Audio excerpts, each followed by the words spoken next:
യേശുവിൽ പ്രിയരെ, ആഘോഷങ്ങൾ നമ്മളൊക്കെ ഒത്തിരി ഇഷ്ടപ്പെടുന്നതാണ്.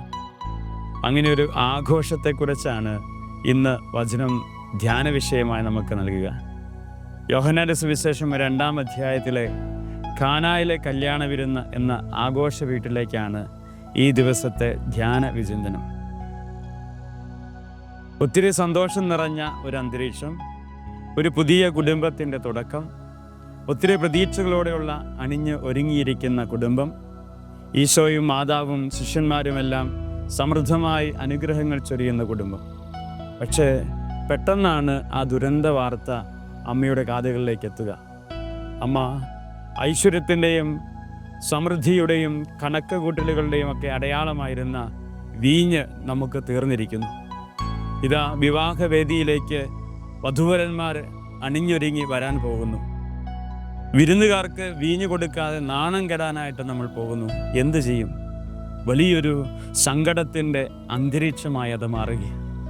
ആഘോഷങ്ങളുടെ രാവ് ഒരു വലിയ സങ്കടങ്ങളുടെ മണിക്കൂറുകളിലേക്ക് നടന്നെടുക്കുകയാണ്. പാരമ്പര്യമനുസരിച്ച് വീഞ്ഞ് 3 പ്രതീകങ്ങളാണ്.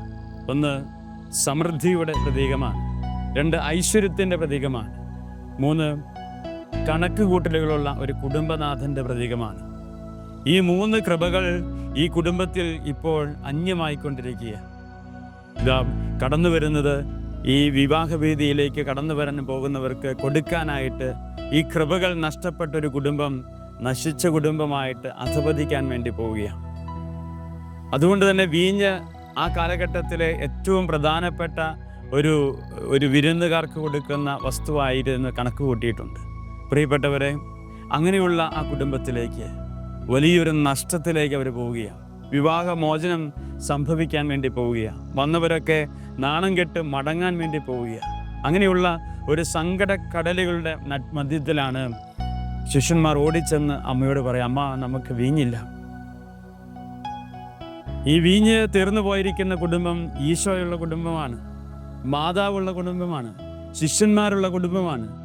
ആ കാലഘട്ടത്തിൽ ഏറ്റവും പ്രധാനപ്പെട്ട വ്യക്തികൾ അണിനിരക്കുന്ന ഒരു വിരുന്നുശാലയിലാണ് ഈ ഐശ്വര്യമില്ലാത്തതിൻ്റെ, അനുഗ്രഹമില്ലാത്തതിൻ്റെ, കണക്കുകൂട്ടലുകൾ തെറ്റിയതിൻ്റെ ഓർമ്മപ്പെടുത്തൽ ഈ വചനം നമുക്ക് നൽകുക.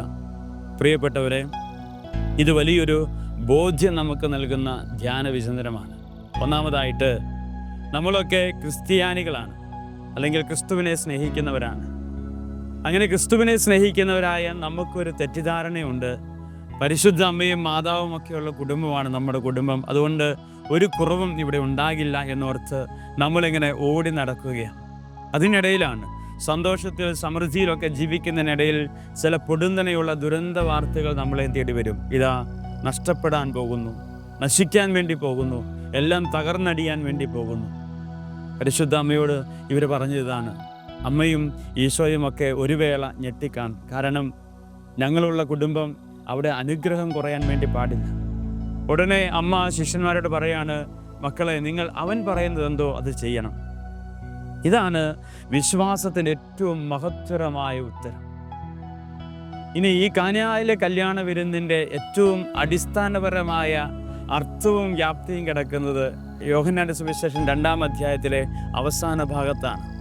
എന്താണ്?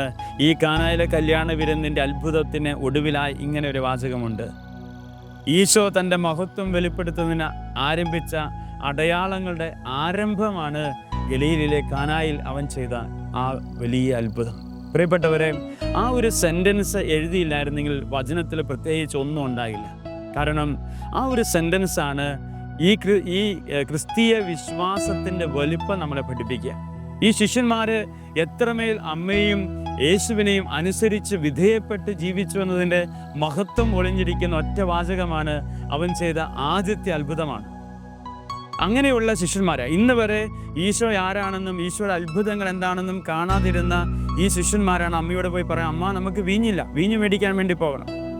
ഉടനെ അമ്മ പറയാണ്, മക്കളെ, നിങ്ങൾ ഈശോ പറയുന്നത് എന്തോ അത് അനുസരിച്ചോ. കാരണം നിങ്ങളെ തിരഞ്ഞെടുത്ത ഈശോയാണ്, നിങ്ങളെ കൂട്ടിക്കൊണ്ടുവന്ന ഈശോയാണ്, നിങ്ങളെ ചേർത്ത് പിടിക്കുന്ന ഈശോയാണ്. അതുകൊണ്ട് ആ ഈശോ, നിങ്ങളുടെ ഗുരു പറയുന്നത് എന്തോ അത് നിങ്ങൾ മണ്ടന്മാരെ പോലെ അനുസരിക്കണം. ഓടിച്ചെന്നവർ ഗുരുവിൻ്റെ അടുത്ത്, ഗുരുവേ, വീഞ്ഞു തീർന്നുപോയി, നമ്മൾ നാണം കെടാൻ പോവുകയാണ്, നീയുള്ള കുടുംബമാണ്, അമ്മയുള്ള കുടുംബമാണ്, ഇതാ വിവാഹം മോചനത്തിലേക്ക് പോവുകയാണ്, അതുകൊണ്ട് നമ്മൾ എന്ത് ചെയ്യും? ഉടനെ ഈശോ പറഞ്ഞു, മക്കളെ, നിങ്ങൾ കൽഭരണികളിൽ വെള്ളം നിറയ്ക്കുകയും. ഒരു വേള അവർക്ക് ഈശോയോട് തിരിച്ചു ചോദിക്കാമായിരുന്നൊരു ചോദ്യമുണ്ട്. ഈശോയെ, വെള്ളം നിറയ്ക്കാൻ സമയമില്ല. കാരണം എന്താ? അവരടുത്തേക്ക് വന്നുകൊണ്ടിരിക്കുകയാണ്. നമുക്ക് വെള്ളം നിറച്ചുകൊണ്ടിരുന്നാൽ ഈ കിണറ്റിൽ നിന്ന് കോരി വെള്ളം നിറയ്ക്കുന്ന സമയമെടുത്ത് വെള്ളം കോരി നിറച്ചിട്ട് പച്ചവെള്ളം കൊടുക്കാൻ പറ്റുമോ നമുക്ക്? കാരണം ഇന്ന് വരെ ഒരു അത്ഭുതവും ഈശോ ചെയ്യുന്നവർ കണ്ടിട്ടില്ല. ആദ്യത്തെ അത്ഭുതമാണ്. അതുകൊണ്ട് തന്നെ ഈ ശിഷ്യന്മാർക്ക് തിരിച്ചു ചോദിക്കാമായിരുന്ന ചോദ്യമാണ്, എന്തിനാണ് ഈശോയെ നമ്മൾ പച്ചവെള്ളം നിറച്ചുകൊണ്ടിരിക്കുന്നത്? നമുക്ക് പോയി വീഞ്ഞ് മേടിച്ചിട്ട് വരാം. പക്ഷേ ഈ ശിഷ്യന്മാർ ഒരു വേള പോലും സംശയിച്ചില്ല. അവനോട് ചോദ്യം ചോദിക്കാൻ വേണ്ടി അവർ മുതിർന്നില്ല. ഈശോ എന്ത് പറഞ്ഞോ അമ്മ പറഞ്ഞു, മക്കളെ, അവൻ പറയുന്നത് നിങ്ങൾ അനുസരിക്കണം. അതുകൊണ്ട് തന്നെ അമ്മയുടെ വാക്കും യേശുവിൻ്റെ വാക്കും അത് സ്വർഗത്തിൻ്റെ വാക്കായി കണ്ടുകൊണ്ട് ആ ശിഷ്യന്മാരെ പണ്ടന്മാരെ പോലെ പോയി പച്ചവെള്ളം ഈ ഭരണികളിൽ നിറച്ചു. അവർക്കൊരു പ്രതീക്ഷയൊന്നുമില്ലല്ലോ. പക്ഷേ എന്തടുത്ത് സംഭവിക്കുമെന്നറിയാതെ തന്നെ ഈ വെള്ളം നിറച്ചപ്പോൾ അവരെ പുതിയ വീഞ്ഞായി മാറിയെന്ന് പറഞ്ഞു. പ്രിയപ്പെട്ടവരെ, ഇതാണ് വിശ്വാസ ജീവിതത്തിൽ നമുക്കുണ്ടായിരിക്കേണ്ട വലിയ മാതൃക. നമ്മൾ പലപ്പോഴും ഈശോയുടെ ചോദ്യം ചോദിക്കും, എന്താ ഈശോ ഇങ്ങനെയൊക്കെ സംഭവിക്കുന്നു? എന്തുകൊണ്ട് എൻ്റെ കുടുംബത്തിൽ ഇങ്ങനെ ദുരന്തം ഉണ്ടാകുന്നു? എന്തുകൊണ്ട് എൻ്റെ കുടുംബത്തിൽ, എൻ്റെ ജീവിതത്തിൽ ഇങ്ങനെ സങ്കടം ഉണ്ടാകുന്നു? എല്ലാ ദിവസവും പള്ളിയിൽ പോകുന്നു, പ്രാർത്ഥിക്കുന്നു, എന്തുകൊണ്ട് ഞങ്ങളുടെ കുടുംബത്തിലേക്ക് ഇങ്ങനെ വരുന്നു? ചിലരൊക്കെ മരിക്കുമ്പോൾ നമ്മൾ ചോദിക്കുക, എന്തുകൊണ്ടാണ്? നല്ലതുപോലെ ജീവിച്ച മനുഷ്യനല്ലേ, എന്തുകൊണ്ടാണ് ഈശോ ഇങ്ങനെ കൊന്നുകളഞ്ഞത് അല്ലെങ്കിൽ നശിപ്പിച്ച് കളഞ്ഞത്? നമുക്ക് ചോദ്യങ്ങൾക്ക് ഉത്തരമില്ല. അവൻ പറയുന്നതെന്തോ അതനുസരിക്കുക, അവൻ നൽകുന്നതെന്തോ അത് സ്വീകരിക്കുക. അതുകൊണ്ടാണല്ലോ ഈശോയും അത് ഈ കാനായിലെ കല്യാണ വിരുന്ന് ഈ അത്ഭുതം അവൻ കാണിച്ചിരുന്ന വലിയൊരു മാതൃകയാണ്. അവൻ എങ്ങനെ അപ്പനെ സ്നേഹിക്കുന്നു, അപ്പനെ അനുസരിക്കുന്നു, ഈശോ എങ്ങനെ അപ്പനെ ബഹുമാനിക്കുന്നു, അനുസരിക്കുന്നു എന്നതിൻ്റെ മാതൃകയാണ് ഈ ശിഷ്യന്മാരെ പഠിപ്പിക്കുന്നത്. ഈശോയും പറഞ്ഞു, അപ്പാ, എനിക്ക് സ്വീകരിക്കാൻ പറ്റുന്ന ഒരു പാനപാത്രമല്ലിത്, എനിക്ക് കുടിക്കാൻ കഴിയുന്നതിനേക്കാൾ അപ്പുറത്തുള്ള കഠോരമായ വേദനയാണ്. പക്ഷേ അപ്പൻ പറയുന്നത് അനുസരിക്കും. എങ്കിലും എൻ്റെ ഹിതമല്ല അപ്പാ, നിൻ്റെ ഹിതം നിറവേറട്ടെ. ഈ കാനായിലെ കല്യാണ വിരുന്നിൽ ആരംഭിച്ച് ശിഷ്യന്മാരെ പഠിപ്പിച്ച അതേ മാതൃക അവൻ കുരിശിൽ നമുക്ക് കാണിച്ചു തരിക. പ്രിയപ്പെട്ടവരെ, അപ്പൻ്റെ ഇഷ്ടം അത് മരിക്കുക എന്നുള്ളതാണ്. അത് വെറും മരണമല്ല, നീചമായ മരണം, പാപിയെപ്പോലെ കൊന്നുകളയുന്ന മരണം, കണ്ടാൽ കാർക്കിച്ചു തുപ്പുന്ന ശവശരീരമായി തീരുന്ന മരണം. ആ മരണത്തിലേക്ക് ഈശോയെ അടുപ്പിച്ച് ഈ ശിഷ്യന്മാരെ പഠിപ്പിക്കുക. മക്കളെ, ഇതാണ് വിശ്വാസം. അവൻ പറയുന്നതെന്തോ അതനുസരിക്കുക. അപ്പോൾ നിൻ്റെ ജീവിതവും പുതുവീഞ്ഞായി തീരും. ഇപ്പോൾ നമ്മൾ വിശുദ്ധരുടെയൊക്കെ തിരുനാൾ ആഘോഷിക്കുകയല്ലേ. പിതാവിൻ്റെ ഹിതത്തോട് ചേർന്ന് വെച്ചപ്പോൾ ഈ ഭൂമിയിൽ ഏറ്റവും വലിയ പാപികളാണ് അവർ, കൊന്നുകളയപ്പെട്ടവരല്ലേ. അവരിങ്ങനെ നീച പാപികളെ പോലെ ഈ ഭൂമിയോട് മരണം വരിച്ചവരല്ലേ. പക്ഷേ ഇന്ന് നോക്കിക്കേ, അവരുടെ ആഘോഷമാണ്. അവർക്ക് വേണ്ടിയിട്ടാണ് ഈ പള്ളി അങ്കണവും നാടും മുഴുവൻ ഒരുങ്ങിക്കൊണ്ടിരിക്കുന്നത്. കാരണം എന്താണ്? അവരുടെ ആത്മാവ് സ്വർഗത്തിൻ്റെ ഹിതത്തോട് ആമേൻ പറയാൻ ചങ്കൂറ്റമുണ്ടായിരുന്നു. അതാണ് വിശ്വാസം. ഈ വിശ്വാസമാണ് ഇന്ന് പരിശുദ്ധ അമ്മയും ഈശോ മിശിഹായും നമ്മളെ പഠിപ്പിക്കുന്നത്. ആ വിശ്വാസം ജീവിച്ച ശിഷ്യന്മാരാണ് നമ്മളോട് പറയുക, അവൻ പറയുന്നത് അനുസരിക്കണം. അപ്പോൾ എന്ത് സംഭവിച്ചു? അന്ന് വരെ ഇന്ന് വരെ വിളമ്പിയതിനേക്കാൾ മനോഹരമായ പുതുവീഞ്ഞ് ഒടുവിൽ വരെ വിളമ്പാനായിട്ട് അവർക്ക് കഴിഞ്ഞു എന്നുള്ളത്. പ്രിയപ്പെട്ടവരെ, നമ്മുടെ ജീവിതങ്ങൾ അങ്ങനെയൊക്കെ തന്നെ ആകട്ടെ. മറ്റുള്ളവർക്ക് നല്ലവരായി തീരുവാൻ, മറ്റുള്ളവർക്ക് നല്ല വീഞ്ഞായി തീരുവാൻ, മധുരമുള്ള ജീവിതമായി തീരുവാൻ, മറ്റുള്ളവർക്ക് ഐശ്വര്യമുള്ള മനുഷ്യരായി തീരുവാൻ, ഈശോയും മാതാവും ഒക്കെ വസിക്കുന്ന കുടുംബത്തിൽ അനുഗ്രഹം വറ്റാത്തതായി ജീവിക്കുവാൻ അവൻ്റെ ഹിതത്തോട് ചേർന്ന് നമുക്ക് പ്രവർത്തിക്കാം.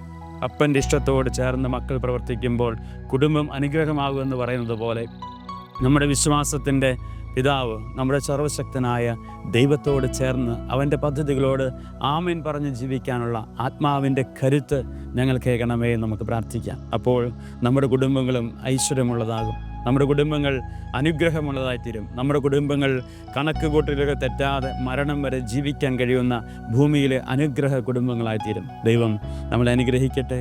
ആമേൻ.